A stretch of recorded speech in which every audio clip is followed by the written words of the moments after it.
Onyango ni mutaratara uria wambiriirie kuerwo thairi umuthi riu mendekithia maucenjia wa icunji imwe cia gatiba makiendekithio kwitukira gikundi gitari gia githirikari kia Operation Linda Ugatuzi.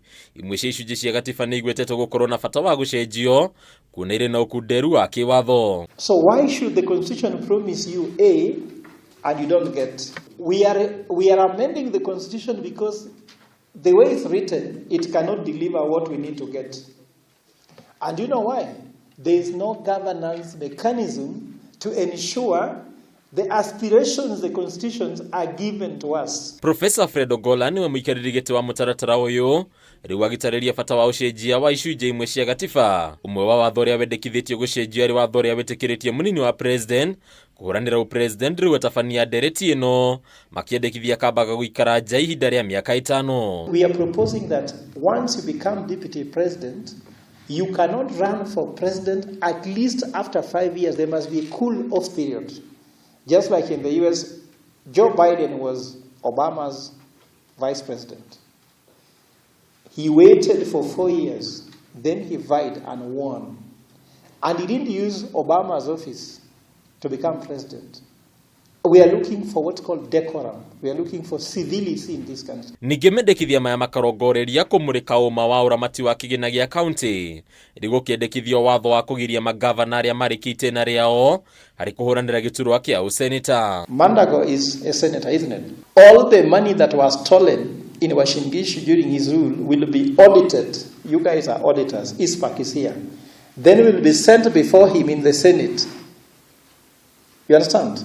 The money he stole in Ucenjia will be presented before him an audit report with his friends, fellow senators. Are you expecting justice? Ikinya riri kagweta gukorwo riri na bata hari gutigirira magavana aria maugumia kigina kia muingi matinanyita itemi ria kuhumbira mahitia mao mari giturwa-ini kia useneta. Orengo is the governor and Oburu Odinga is the senator. But you know very well the relationship between Raila Odinga's family and that of Orengo.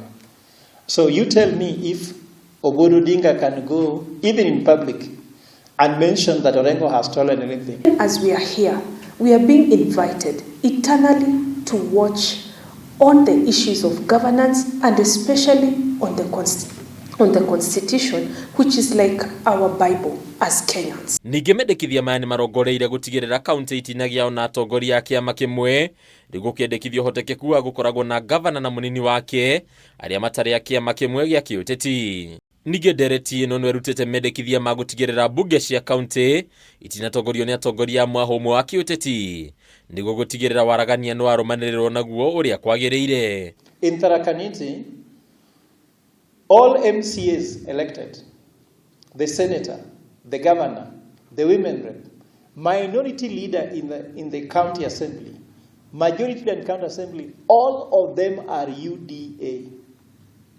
You tell me who will oversight who? Hadu ni Kameme TV, retorako ni Bataru wa Mwage.